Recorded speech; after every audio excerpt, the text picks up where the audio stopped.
Voici le vrai visage du gouvernement. Je ne sais pas si vous êtes champion de la terre, mais vous êtes champion du blabla politique. Oui, il faut finir avec ce montagne d'or et l'enterrer définitivement, comme l'ensemble des projets miniers qui menacent 360 000 hectares en Amazonie française.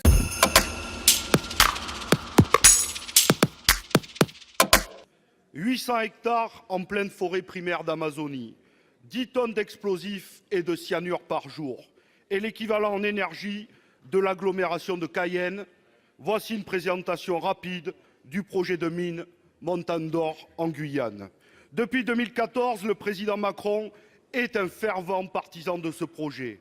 Mais les peuples autochtones, les ONG et 70% du peuple guyanais dans son ensemble y sont opposés. À 15 jours du scrutin européen et avant de recevoir le chef amérindien Raoni, le président a changé son fusil d'épaule, sûrement en raison des mobilisations contre ce projet et pour le climat, notamment de la jeunesse. Il a déclaré que ce projet n'était pas compatible avec une ambition écologique et en matière de biodiversité. Mais depuis, le flou persiste. Alors, quelle est la position officielle du gouvernement? Celle du Premier ministre qui assure que c'est en l'état que le projet n'est pas acceptable, laissant penser que le projet pourrait se faire après une réforme du code minier en décembre, ou celle du ministre de la Transition écologique qui dit que le projet ne se fera pas, comme l'a répété la porte-parole du gouvernement, acculée par de nombreuses questions sur un plateau de télévision dimanche soir. Si nous disons chiche à une réforme du code minier, où l'inscription de l'interdiction du cyanure dans l'extraction minière doit être une priorité, la montagne d'or n'est ni acceptable aujourd'hui, en l'état, ni demain avec ou sans réforme. Madame la ministre, nous attendons une réponse claire et sans langue de bois. Oui ou non, le projet Montagne d'or est-il définitivement enterré?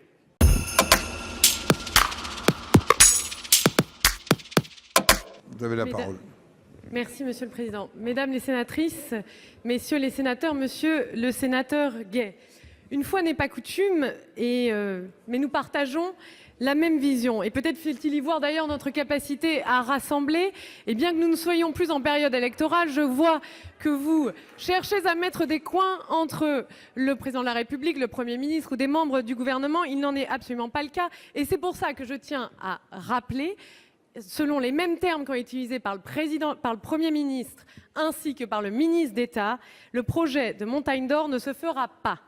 Le projet est incompatible avec les exigences de protection de l'environnement, de préservation de la biodiversité, de lutte contre le changement climatique qui sont défendues par ce gouvernement, exigées par les Français. Et donc, je le répète, de même que chacun des membres du gouvernement qui aurait à s'exprimer sur cette question-là, le projet ne se fera pas. Et nous allons même encore plus loin, monsieur le sénateur. Nous allons réformer, comme l'a annoncé le ministre d'État en sortant du Conseil de défense écologique, le premier qui, je le rappelle, en lui-même est une avancée sur la méthode pour avoir des résultats concrets sur la transition écologique, qui est une de nos priorités. Eh bien, nous allons réformer en profondeur le code minier de façon à ce qu'il puisse prendre en compte 3 conditions et pour délivrer un titre minier. Premièrement, prise en compte des enjeux environnementaux. Deuxièmement, prise d'engagement sur les impacts sociaux et économiques du projet. Troisièmement, assurance du consentement des populations. Et si d'aventure un dossier était déposé pour ce projet, il serait examiné à l'aune de nos standards environnementaux et donc à l'aune de la réforme et donc à l'aune...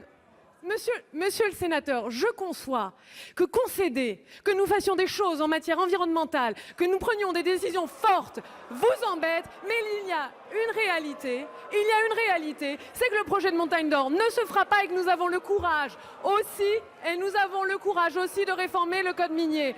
Je le répète pour la 4e fois, le projet de Montagne d'or ne se fera pas et nous allons même aller encore plus loin puisque nous allons réformer le code minier. Je vous remercie.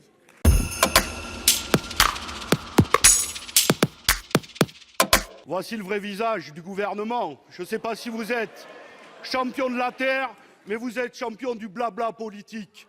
Oui, il faut finir avec ce Montagne d'or et l'enterrer définitivement, comme l'ensemble des projets miniers qui menacent 360 000 hectares en Amazonie française et faire l'égalité républicaine dans nos outre-mer Conclure. pour qu'ils puissent se développer. Le minimum, c'est respecter les accords de Guyane, faire égalité républicaine en termes d'infrastructures et de services publics. Et vous verrez, la jeunesse guyanaise a une grande force et elle pourra se Faut développer. conclure, s'il vous plaît.